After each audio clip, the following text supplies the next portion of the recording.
Congratulations! How does it feel to win a big tournament like this one? Really excited and happy, yeah. Were you confident that you would win? Did it feel easy during the tournament? No, every game is really hard, yeah. I think I have so many, like, 3-2 game, yeah.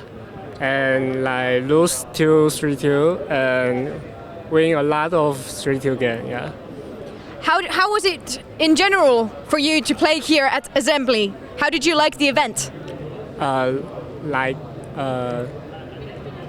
the event was organized, how the tournament was? I think this event is pretty good because you have so many time to rest and every. It's been good. You've been enjoying yourself. Yeah, really enjoy. What do you have next? What is your next move in your career? I think it's Hong Kong Games, HKEST. Yeah, like maybe next Saturday. Okay. So congratulations and thank you for the interview. Thank you.